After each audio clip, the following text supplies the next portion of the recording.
Happy பர்த்டேங்க. Candle அமைச்சாச்சு, cake வெட்டியாச்சு, அவ்வளோதான். ஆமா அவ்வளவுதான். இதான் பர்த்டே. சர்ப்ரைஸ். இந்த Dress இப்போதைக்கு வராதுன்னு நினைச்சேன். பாத்து இல்லையா? இல்ல. இது 2 நாளா கட்டிட்டு இருக்கா. இதுதான் கடைசி. இனிமேல சாமி நான் வாங்கவே மாட்டேன். கிளம்பியாச்சுங்க. இத கட்டி முடிச்சாச்சுனா வாங்குனாங்க. அது கம்மியா இருக்கு. இதே நம்ம வாங்கி கட்டணும்னா அது நமக்கு அதிகமா இருக்கும். அதனால தான் நான் இது வாங்குவேன். வேலை இல்லைன்னா வாங்கி இருக்கலாம். வேலை ஏகப்பட்டது இருக்குது. அதனால பாப்பா தூங்கிட்டு இருக்கா. எந்திரிச்ச உடனே தான் கிளம்பணும். ஆமா, அது வரைக்கும் நம்ம கட்டுமேன்னு கட்டிட்டு இருக்கோம். பாட்டியெல்லாம் கூட்டு போங்க. எங்க அப்பா எப்பயுமே வரமாட்டாரு. அவருக்கு என்ன பிஸியா வேலை இருக்கும், அவர் போயிடுவாரு. எங்க பாட்டியை கூட்டு தான் போவாங்க. இவ்வளோ சாரி கட்டிருக்கலாம். நிறைய டைம் என்ன சொன்னாங்கன்னா கமெண்ட்லேயே, நீங்க கோயிலெலாம் போறீங்க, டீசெண்டாக ஒரு சாரி கட்டிட்டு போங்க, சுடிதார்லேயே போறீங்கன்னு சொல்லி சொன்னாங்க. சரி, இந்த வாட்டி நம்ம 4 பேர் போனோம்னா கரெக்டாக இருக்கும். அவ்வளோ ஒன் சைடு உட்காந்து வரதுக்கு இதாக இருக்கும் சொல்லிட்டு எல்லாம் கிளம்பிட்டு இருக்கோம். அது இங்கே மணி 10 ஆயிடுச்சு. அங்கே போய் யாரும் இருந்தாலும் இல்லைனாலும் சரி தான் நாங்கள் பூ போட்டு சூட ஏற்றி சாமி கும்பிட்டு வந்துடுவோம். அங்கே போகிறது குலதெய்வங்களுக்கு குலதெய்வத்தை பக்கம் தான் போகிறோம். பெருசாக பூஜை தடபுலாம் பண்ணோம் அப்படின்றதுக்காக போல. பிள்ளையோட ஆசை நிறைவேற்றணும்.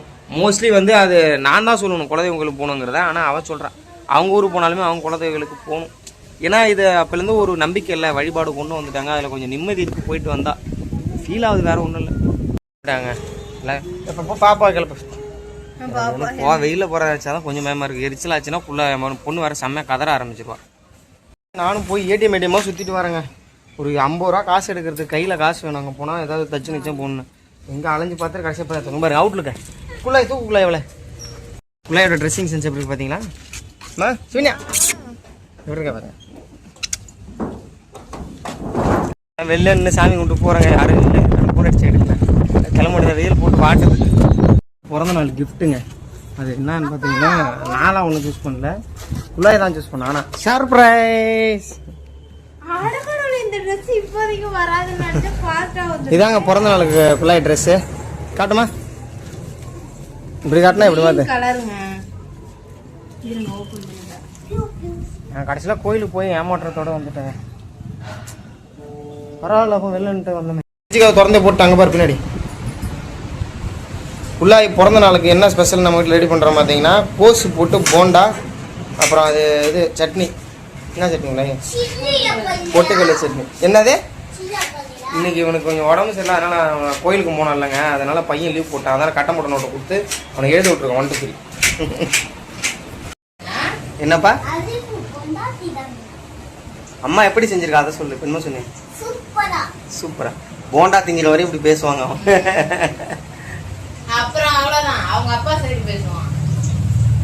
அதான் சாயங்காலம் தான் போகிறோம் கேக் வாங்குறது குள்ளாய்க்கு. எப்படி இருக்கா பார்த்தீங்களா? கையில் இந்த வளையல் கிளையில் எல்லாத்தையும் உடைச்சிட்டு பிறந்த நாள் இப்படி தான் கிளம்புவாங்க. போட்டுக்குவா. என்னம்மா போய் கேக் வேணும். குள்ளாய் முடிஞ்ச அளவுக்கு வேணான்னு தான் சொல்லிட்டு இருந்தா. காலையிலேருந்தே கோயில் போய்ட்டு வந்தேன், வேணான்னு சொன்னான். நான் தான் வறுப்புட்டு எடுத்துகிட்டு போனேன். இதெல்லாம் நாங்களே புதுசாக தான் பண்ணுறோம். இது முன்னாடிலாம் நீங்கள் வாய்ப்பே இல்லை, பார்த்துக்க மாட்டீங்க.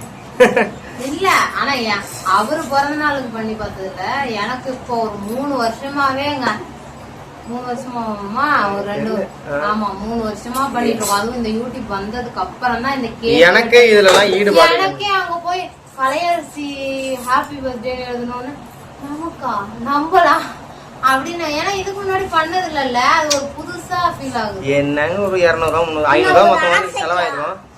ஸ்டார்டிங்கில் பண்ணதில்லை, மனசு விட்டு சொல்லணும்னா அதில் என்ன இருக்குது. ஸ்டார்டிங்லாம் பார்த்தீங்கன்னா நம்ம கஷ்டப்பட்டதே எல்லாம் உங்களுக்கு தெரியும். அப்போ வந்து ரொம்ப ரொம்ப பெரிய காசு. இப்போ கொஞ்சம் பரவாயில்ல. ஏன்னா இப்போ எப்படி நாங்கள் புரிதல் வந்துட்டோம்னா நம்ம சின்ன சின்ன என்ஜாய்மெண்ட் பண்ணணும்ல. அதுக்காக நான் அமைதியா இருந்தாலும் காலையில இருந்து என் பையன் எப்பமா போலாம் கேட்டுட்டே இருக்கிறான். ஆமா, அவனுக்காகவே மெயினா போயிட்டு வந்தோங்க. அங்கே சாப்பிடக்கூடாது, அதனால கொஞ்சம் கூட தொட்டு கூட வைக்க மாட்டோம். கொஞ்சோண்டு வாங்கிட்டு வந்திருக்கோம். 1/2 கிலோ வாங்கிட்டு வந்தோம். போன டைம் இங்கே பக்கத்தில் ஃப்ரெண்டு வந்து பர்த்டே வச்சாரு. அவர் ஆளுக்கு ஒரு துண்டாக கொடுத்தாரு. அதே மாதிரி ஆளுக்கு ஒரு பீஸ் தட்டில் வச்சு கொண்டு கொடுத்து எடுத்துங்கன்னு சொல்லிட்டு வந்துடுவோம். அதுதான் இப்போ கேக் வெட்ட மாட்டாங்க. இன்னும் கொஞ்சம் லேட் ஆகும். கொஞ்சம் லேட் ஆகிட்டு தான் வெட்டணும். அன்னைக்கு கோழி குண்டா ரெடி பண்ணலான்னு போய் இப்போ ரெடி பண்ணிட்டு இருந்தேன்னா கல் இல்லை, சிமெண்ட் இருக்கு. ஆமாம், கல் வாங்கணும். கொஞ்சம் 30 கல் 50 கல்லாக தேவைப்படும். ஏன்னா கொஞ்சம் அகலமாக கட்டுறேன். மெயின் ரீசன் என்னென்னு பார்த்தீங்கன்னா, எங்கள் அம்மாயும் வாங்கிட்டு சொல்லி கொடுத்தாங்க. அவங்களுக்கு வாங்கிட்டு கொடுத்துட்டு சந்தை போய் கருங்கோழி வாங்கிட்டு வர போகிறேன். ஏன்னா கருங்கோழி போன டைம் வளர்த்தோம், செம்மையாக வளர்ந்தது. முட்டை நிற்காமல் விட்டுக்கிட்டே இருந்ததுங்க. ஒரு முட்டை 8 ரூபா விற்கிது. நாட்டுக்கோழி முட்டை 15 ரூபா வரையும் விற்கிது ஒரிஜினலாக வாங்கினா. அதுக்காகவே இந்த முட்டையோட தேவையை ஃபுல்ஃபில் பண்ணுறதுக்காகவே மெயினாக நம்ம கோழி வளர்க்கணும்னு முடிவு பண்ணிட்டேன். நமக்கு அது ஏதோ சைடில் ஒரு டீ காசு பால் காசுக்காக அவங்கள வளர்த்தோம்னா வாரம் முட்டையாவது விற்கலாம். ஒரு 100 கோழியாவது வளர்க்கணுன்றது என் டார்கெட்டு. 50 கோழியாவது வளர்த்துருவேன். ஆமா எனக்குமே ஆசைதாங்க. வான்கோழிலாம் மெயினா இது பண்ணணும்னு ஆசை. நீ நெருப்பு கோழி வித்துட்டு போச்சு அதை வாங்க சொல்றா. அது ஒரு ஆள் ஹைட் வராது, நம்ம தீனி போட்டு மெயின்டைன் பண்ண முடியுமால. முட்டையே எவ்வளவு பெருசு இருக்கும், செம்ம பெருசு வரும். வாங்குமே பாத்துக்கிறதுனால ஆடு மேய்க்கிறதுக்கு சமம். பாப்போம் இந்த வாட்டி வித்துனா நெருப்பு கோழி வாங்கிட்டு வருங்க. அது குலைக்காது. அதாவது வடலூர் சந்தைக்கு போனப்ப உங்ககிட்ட காட்ட முடியலங்க எது, ஏன்னா சந்தையே கிடையாது. இல்ல அது இல்லாம இன்னும் ஒரு சின்ன தயக்கம், அந்த வீடியோ எடுக்கிறதுல மட்டும் ஒரு சின்ன ஷை இருந்துட்டே இருக்கு. அதை உடைக்கணும். அது ஏன்னா அது சாதாரண ஒரு விஷயம், போறோம் வீடியோ எடுக்கணும், அதை பண்ணுங்க ஞாபகம் வரல.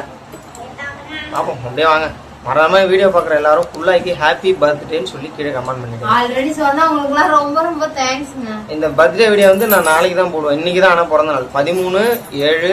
இன்னைக்கு தான் பிறந்த நாள். 2 குழந்தை கை குழந்தை இது. ஆனா நான் போறது நாளைக்கு தான் போடுவேன். நீங்க நாளைக்கு மறந்தனால விஷ் பண்ணிடுங்க.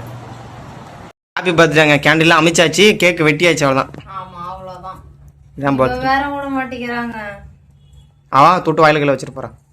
அவ்வளோதாங்க, பர்த்டே எல்லாம் முடிஞ்சிருச்சு. குழாய் வந்து நீ பெருசாக எதுவுமே எதிர்பார்க்கவே இல்லை. முதல்ல கேக் வெட்டவே விருப்பம் இல்லை. நான் தான் எல்லாம் ரெடி பண்ண சொன்னேன். எல்லோரும் படுத்து தூங்கிட்டு இருக்கிறாங்க. நான் தூக்கம் வரல, அப்படியே உட்காந்துருக்கேன். எல்லாம் ரூமில் ஃபேனுங்கெல்லாம் போட்டு உட்காந்துருக்கேன். என்ன நீ குழாய் கொஞ்சம் ஏமாந்து போயிட்டு நீங்கள் கோயிலுக்கு போயும் எப்பயுமே அதிகமாக கூப்பிடுவா. இந்த டைம் ரொம்ப இன்ட்ரெஸ்டாக இருந்தா. நானுமே எல்லா விஷயத்தையும் போகணுமான்னு யோசிப்பேன். போயிட்டு எதுவும் பண்ண முடியாமல் அந்த வெயிலில் போயிட்டு சும்மா இருந்தால் மிச்சம்.